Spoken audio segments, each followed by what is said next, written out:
Welcome back, Stassi23 here, back again with some knife therapy. And before I get started, if you like this video, please give it a big thumbs up. If not, thumbs down works as well. And if you're not already, hit that subscribe button.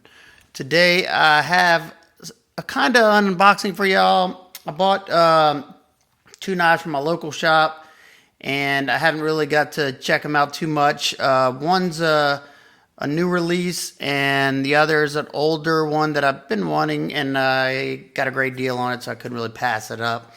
We'll start out with the older one, and because I got a question for y'all.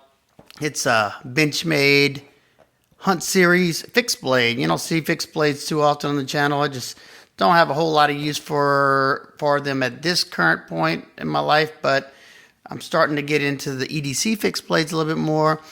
And I picked up this 1520 Altitude. It's in CPMS 90V. That was one of the attractions for me. And like I said, I was into the EDC fixed blades. So here you go. This was made for Benchmade made this as kind of like a like a skinning knife, and I'll show you why. I'm not sure if that's Kydex or Boltron or whatever, but kind of feels like Kydex in that camo pattern. The what is it? Whatever that, I forgot. Real tree maybe, I don't know. Let's check out the retention. Good retention. Now, I don't like the color. I understand Hunter Orange, you know, it's easier not to lose it if you drop it, because that high visibility orange, you better see it pretty easily, especially in the dark. I'm not certain whether I'm gonna leave the coating on there or remove it. Probably gonna remove it because it's just too loud for, you know, like in my opinion, for an EDC carry fixed blade. And I love how thin it is. Look how thin that blade is. So it should be pretty nice and slicey. I know they don't put, you know, they don't thin it out super thin down here, but even though it'll be like the bug out, it should slice good. And being that it's in S90V, it should hold an edge for quite a long time. And their concept on this one was, you got these two carbon fiber pieces, and they kind of slope up right here. They got like a little indentation. Oh, got a little ding right there on there. It's not a big deal.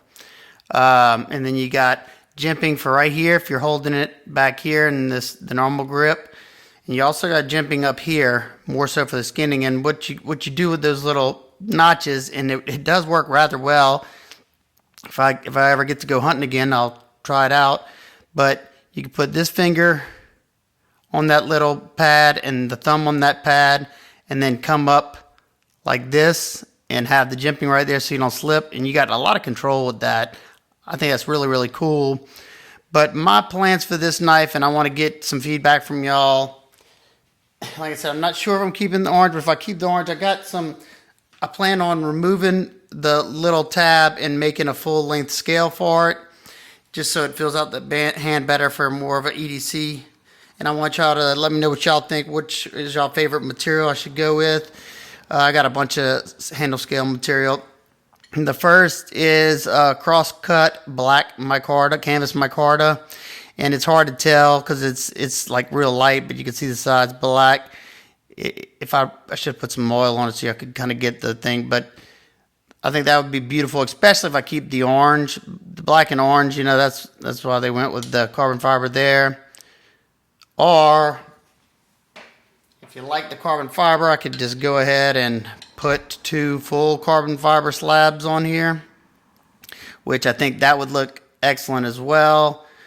I don't like working with carbon fiber too much. It's just a dangerous material to work with. But so is micarta if it's, you know, the dust. None of that's good. I wear respirators and stuff, so. And this one's gonna be hard to tell, so I don't really know why I'm gonna show it. But this is just regular canvas micarta, not cross-cut.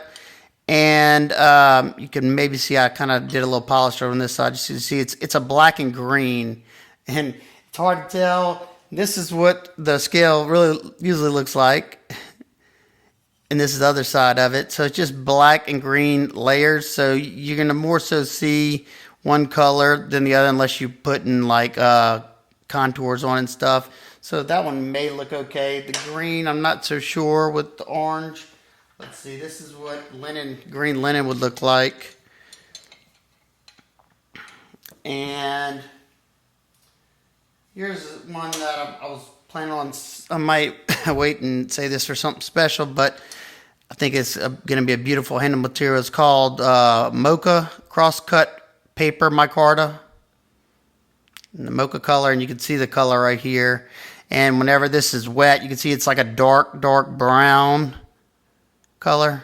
I mean, it looks black there, but super cool looking. I can only imagine what it looks like when it's finished. And this is some scales I bought a long time ago. Some coconut micarta made of coconut, the outer part of the coconut. I think that would look pretty cool too because it's got that black and the tan in there. I don't know. Or y'all think I should remove this coating and put on something I got, like if I remove the coating, I got this cross-cut natural. And I got a bunch of other scale material, but that's the idea. Let me know down in the comments which one y'all think would look best and which y'all think should I remove the coating or not. Next up is a brand new Spyderco that was released. At least this version of it was. And there it is. Let's check it out. What is it? What is it? What is it? Oh yeah. This is the Spyderco Chaparral and Bird's Eye Maple. I've never owned a Chaparral, and I don't know why. I guess this is why. Okay, my local shop had the carbon fiber G10 laminate ones, but I didn't love the way that looked, and I just don't really love that material. Then they got the lightweight, and for me, for some reason, the lightweight, it really hurt my thumb to disengage that lock with my hands the way they are. So I passed on that one, even though I really liked everything else about it. And the Raffia Noble scales just weren't for me. They just didn't do it for me. So when this one was shown in the pictures, I thought it looked beautiful.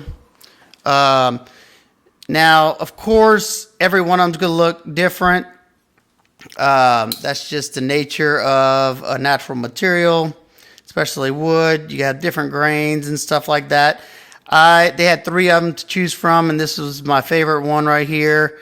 I like the little, the little swirls right there, and then where the grain, you can see the grain going up. Just thought that looked nice. And I will say, out of all 3 of them, none of them were as pretty as the picture. And of course, we all know, they picked the best looking, with the grain and how it all looked. They picked the best one to take that picture with. So it was just a little disappointing because one of them was it just looked like plywood. It looked like a pine 2x4 that they shaved down. It was basically like that with no dark spots. I don't know. But overall, so far, I'm happy with it. This is in CTS XHP. I love XHP. Excellent steel. Very underrated steel. And I already know this thing's going to be a slicing machine. Look how thin that blade stock is. Yummy, yum, yum. I'm sure it's ground nice and thin. Where's my calipers? Let's check it out. Like I said, I've never owned one, so I've never checked this out. Definitely a model that I've had my eye on for a long time, and I'm really shocked that it took me this long to actually pick one up for myself. Kind of disappointed in myself, but like I said, I told y'all the reasons why. And let's see, the blade stock. Zero it out. Blade stock thickness. 0.078. Wow, that's super thin. Like a bug out's 0.1, I think. Let's see what the behind the edge thickness.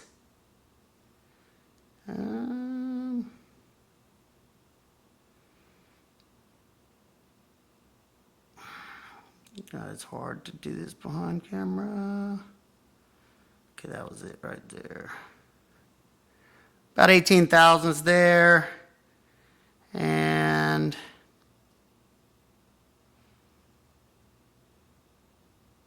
God, it's too tough.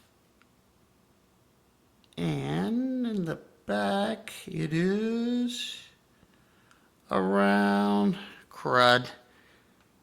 Definitely something that around 15 thousandths toward the back. So yeah, it should be a nice slicer. Oh, by the way, if you're looking for a good set of calipers and you don't want to break the bank, these eye gauging ones are pretty nice. I calibrate them about once a week, and they're almost spot on every time. Really nice. Almost feel like my Toyos that I used to have in the machine shop. Those were excellent, but for the price, those eye gauging ones are pretty nice. So overall, I like the knife. Got the wire pocket clip, excellent ergos, nice gentlemanly carry. I don't know, there's not much to say, being this is something that, you know, has been reviewed many times, at least in the other variants, and I just waited too long.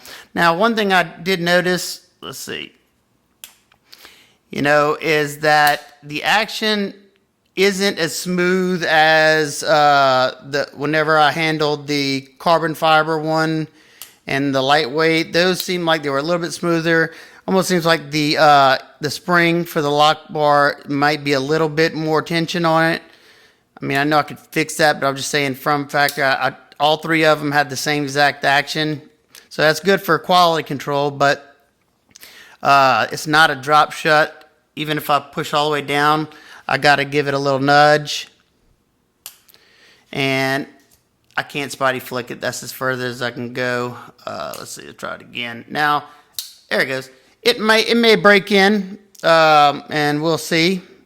If y'all want to see an actual review of this, let me know. I will be doing testing with it and stuff like that.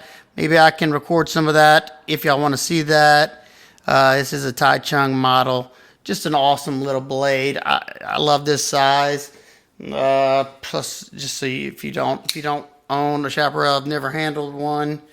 You know, that's the Rat Model 2, and here's the drop gent. So it's smaller than both of these knives. These are both pretty small knives, so it's a smaller knife. But one thing to say, even though I have medium small hands, I can get 4 fingers on here, but right here, that's the money shot right there. So there we go. Love to hear y'all thoughts on this Chaparral. If you got one, what you think. Let me know how your scales look. And I would love to hear the feedback. Which scale material y'all think would look good for the Benchmade altitude. And should I take that, try to remove this orange or give it a nice heavy stone wash? I don't know. The orange isn't really doing it for me. But I bought it as a project knife. Like I said, I got it for such a good deal. Could not pass it up. All right, guys and girls. I hope everybody's having an absolute wonderful day. Any questions, comments, concerns, please leave them down below. And I will see y'all on the next one. Peace.